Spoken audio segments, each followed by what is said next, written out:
Hi, Junior with today's thought, and today's thought's going to be about shoplifting, specifically this epidemic of shoplifting that we're seeing in these Democrat-run cities and blue cities, which is not to say that shoplifting doesn't happen anywhere else, but the worst story I read was in where I live outside of Memphis, Tennessee, must be over a year ago.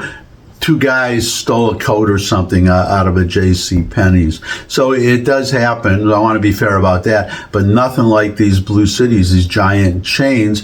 And it's getting to the point where, well, first they were locking up merchandise, so you had to ask to have something. If you wanted something, they had to unlock the case for you to get it. Just about everything. That's my friends tell me back in New York. I lived there for 40 years. You should know by now if you've been watching this vlog. I moved to Tennessee in 2009, early 2019, and I go back to visit occasionally. I keep in contact with people, and they tell me things are locked up, and it's so bad. This is what prompted today's thought. It's now so bad. Everything was locked up, but I saw a video some time ago of somebody came in with a blowtorch or something to melt the plastic around, to open the case and take things out. It's gotten so bad in Washington, D.C. They don't even lock things up anymore. The shelves, all they have is, get this, photos of the merchandise. That's it. Just a picture of it. So the merchandise, even locked up, it's just not out there. So if you want something, imagine how cumbersome that is.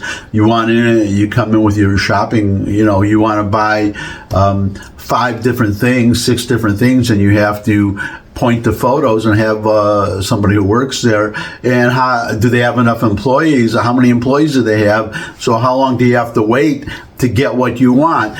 But just the idea they only have photos, which is, that's how bad it is. And what I don't understand, which is going to be the main thought, is these big chain stores like a Target or a Walmart, why they put up with it. Why? Because they could complain to the local authorities to do something, but if they don't do something, then I don't understand. You sit there and lose money. I don't know. Even if you lock stuff up or just put photos out so that people can't steal something, even so, because the time it takes to get items for everybody, you can't sell as much. I don't know how you can sell as much in a day. So I don't know how these large chains, these big box stores that are so enormous and they have so much merchandise, I don't know how they make money. I mean,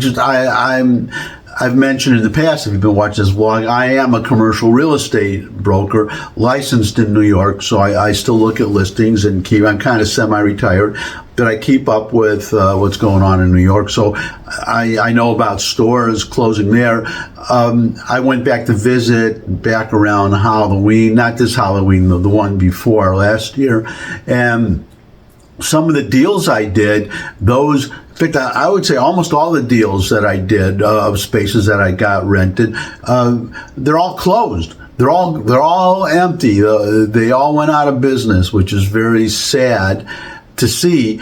But I don't understand why these big chains there are other parts of the country where they don't have to be in those big cities, and I don't understand why they don't just close and leave. Now, some of these big chains are what we call big box stores. Some of these big box stores are, but others are staying there and trying to serve their customers. But if the local authorities won't do anything, then my advice, if you wanted to get them to do something, they should put out a press release and say, okay, we can't do business here. You won't do anything. You won't arrest shoplifters. So we're leaving, but we're willing to come back when we see you putting these people behind bars and repealing your stupid laws in some of these places where they make it a misdemeanor to say steal less than $900 worth of stuff. So you go to one store and you steal $899 worth of stuff, then you go to another store and steal $899 worth of stuff, or you have 10 or 20 people come in and each steal $899 worth of stuff too. And never mind just taking the merchandise, breaking displays with sledgehammers and all this. I don't know how they stay there. And that is my advice. My advice is going to really hurt the local people, I suppose. They're going to have to drive 20 miles to buy a tube of toothpaste. But it's not your fault, big box retailers, and my advice again is to leave with a message that you will come back when the local authorities, when the city, it's usually the city, is willing to get serious, but also the state, because a lot of these laws, such as the relaxed laws, prosecution laws, changing felonies to misdemeanors, very often those are, or sometimes at least, those are state laws. And then you have prosecutors who won't do anything. These George Soros-sponsored woke prosecutors who won't prosecute these crimes because, well, let's face it, well, first of all, because they want to bring down the whole American capitalist system. So let's just... that's one big reason, but also because the vast majority, I mean, look at any video, it's undeniable, they are minorities, and they don't want to, they don't like the optics of large numbers of black people, let's say, getting arrested, which hurts the vast majority of decent, honest black people, which I know from personal experience because my last 11 years in New York, I lived in Harlem. I was a minority, I guess, in Harlem. Not that many white people there. And they're fine, decent, honest people. And they shouldn't have to suffer, never mind the shoplifting, the violent crime, the robberies, the theft that goes on there. I had my apartment broken into once. And I went to, I got called to the grand jury. Fortunately, they got everything back, but all my stuff. But I had to go testify to the grand jury. There were 4 or 5 of us, and I was the only white person there. The other victims were all black. And it's just sad. It's just sad that these woke people don't want to protect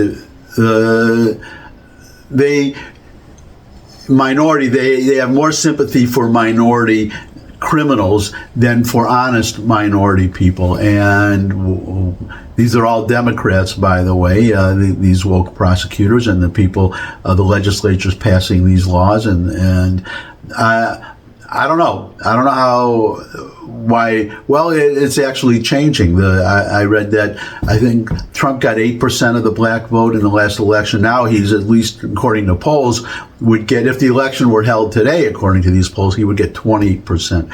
So people are waking up. But again, to get to my last point, because I guess once I get started, it's hard to stop. But these big box retailers, you have to apply tough love. Tough love, that's what it's called. If you really care about those customers there, you have to leave and then state why you're leaving and what it would take to come back. And then if the city won't, if the authorities still won't do anything, then it's not your problem. It's really not your problem. It's not your job to go out to lose money. It's not your job to lose money, which also raises the prices in the conservative Republican areas where they don't have this. To make up for their loss, they maybe have to raise their prices everywhere else to so it hurts everybody. And I guess that's my thought for today. Thanks for stopping by. If you could subscribe, that would really be great. Share this video with anyone you think would benefit from it. But most of all, come back and see me again. I would love to see all of you again. And until I do see all of you again, bye.